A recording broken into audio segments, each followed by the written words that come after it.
The same leaves on my dried fall floral wreath.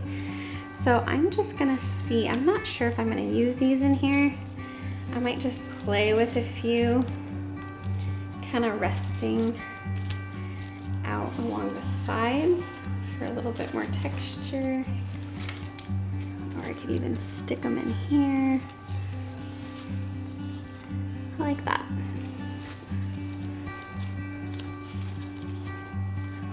Break that up a little bit.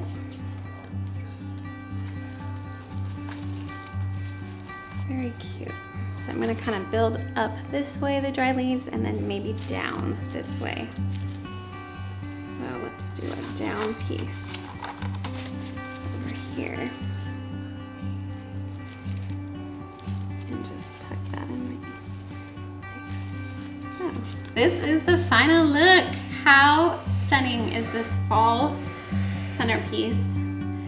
It may be fake fall foliage, but it is giving this California girl a very happy full heart. It is cozy, it is warm, it's whimsical.